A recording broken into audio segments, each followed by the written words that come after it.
What's up, good people? Welcome back. It's been a minute. We've been very busy the past how many months? 4 months, I would say. Yeah, we've been super busy. We've not had a chance to sit down and talk about the things we want to talk about. So, today in this video, we're talking about our trip to Uganda. My experience, what it was like seeing your family, where you come from, my first international trip, all of that. And then we're filming a video after this about our wedding here in the US. Yeah. Hello, everyone. Thank you for keeping yourself locked in on our YouTube channel. We appreciate that. We apologize that we haven't been able to give you a lot of videos, but we've been busy. Life has been happening. But the great news is we are back like we never left. We are back and we are fully in action. And today, the conversation is just going to be brief and nice and sweet. She's going to share her experience. It was her first time out of United States of America, first time in Africa, her experience, the people, the food, the weather, the lifestyle, and whatever things that she learned when she was down there. So the mic is yours. Sure. So, starting off, like we said, it was my first international trip. I'd never traveled out of the US before, so Mhm. I was very excited to see how the rest of the world lives, how the rest of the world functions. It was very interesting. First flight we took was about 12 hours, which obviously that's the longest flight I've ever been on. Before that, the longest flight I'd been on was about 5 hours, so it was a little rough. Then we had a layover in Doha, Qatar, which was super cool. I had never seen so many, like, what are they called? Stores? Um, like luxury stores. We also saw, You or mean I duty did, free at the airport? no, not necessarily duty free, just that many luxury stores in one place. Okay, Because, I mean, even at the mall in the town we live in, it's like there's only a certain amount of luxury stores. right. But that airport had a lot. But it was really cool to see that. I also got to experience my first bidet that was a hose. Any of the other bidets that I have seen have been like attached to the toilet. Mm, So that was really startling. mm. But our next flight was about 5 hours. When we got to Uganda, first thing I noticed, super hot, no AC. And I love AC. We keep my parents' house at like 66 degrees year round. Yeah, I mean, to be honest, it was very hot. Like, Yeah. it had been maybe 3 years, 4 years before I went back home. So that adjustment, because I've been living here all this summer and winter, you get adjusted to the weather here. Yeah. And I tell you what, when we touched down at Entebbe International Airport, it was fuming hot. And the worst part of all, we had sweatpants on. That was my idea. And I had a black t-shirt on. Good Lord. Yeah. But then once we entered the immigration, the building, the airport building, there was a little bit of AC. It felt a lot better. Listen, it felt a lot better than outside. You cannot dispute that. Well, inside there was not a breeze. Outside, at least, there was a No, breeze. but at least there was a AC on where we were standing. It wasn't where I was. Uh, yeah, but it was on. It was just not too cold. Mm. But the transition, the flights were amazing. We paid a little bit extra for the leg room. Yeah. For me, who's tall, 6'2", it really helps to have that leg room. And I met a friend on the flight. Yeah. The flight attendant, he was from Jamaica, so he gave me everything that they were serving the first class people. So it was amazing. So let's get down to like when you landed. What was your first chain of thought with what you saw, what you experienced, like just at the airport, when you Yeah. came out on the drive to our Airbnb, and all that happened the first hour when we got to Uganda? So the first couple minutes after getting out of the actual airport, we saw one of his friends. I didn't know they were friends, but he had a massive, I don't know if I can say this online, pew pew. Massive gun, yeah. I don't know if we can say I it mean, he online. was military, so it's not like he. I mean, yeah, but I don't know if we can say it like online on YouTube. Yeah, yeah, I think you can say it. a massive pew pew. And that was a little startling because in the US, anybody can have a pew pew. But after that first time, I didn't feel weird about seeing it because I knew that the people that had them had been trained for it and that they had had specific jobs for having those Hmm. like weapons. It's not just Joe Schmo down the street with one. So that was a little crazy, but made me feel a lot better when seeing them after you explained everything. But then we drove to Or Airbnb. yeah, we drove to the Airbnb. We went to buy what is it called? The mobile not mobile money, Airtime. airtime. We had to buy an SD card, all of those things. And it was a lot of fun just getting out of the airport, going to our Airbnb. Our Airbnb was very nice. It had a pool, had a gym, washer, dryer, all kinds of stuff. And that was very helpful because we only brought enough clothes for 1 week because we had already overpacked because we were bringing a lot of donations. So we had a whole bunch of donations that we had to, I almost said get rid of, like donate. So we didn't leave a lot of room for ourselves to actually pack. So we were able to actually wash our clothes. And we stayed in the city for about a week or a couple days. I got to see where he went to school in the city. Everywhere we went, he knew somebody.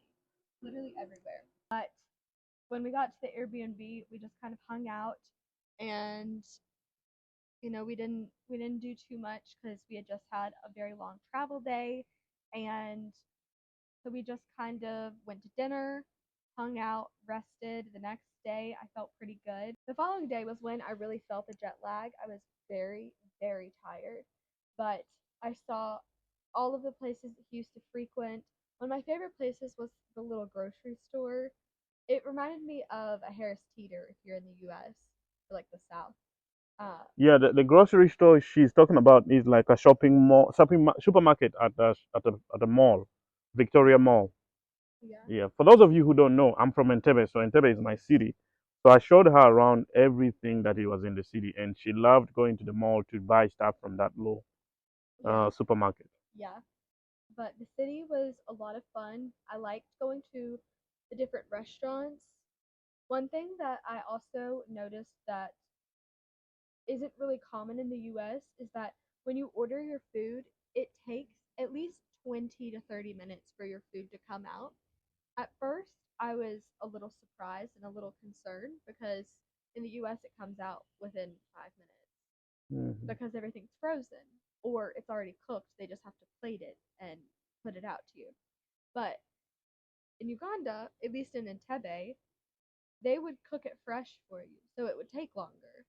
But that was only a little frustrating when we were very hungry and then had to wait like an extra 30 for the Yeah, food to come out. But it wasn't it wasn't terrible because the food was always really good. And we went to the zoo. yeah. We I went to the enjoyed that. zoo. Did we drive by the beach? We never went to the beach. No, but you also wouldn't let me get in. Yeah, because I didn't want you to get sick, bilharzia. I don't know what's that. That's the sickness.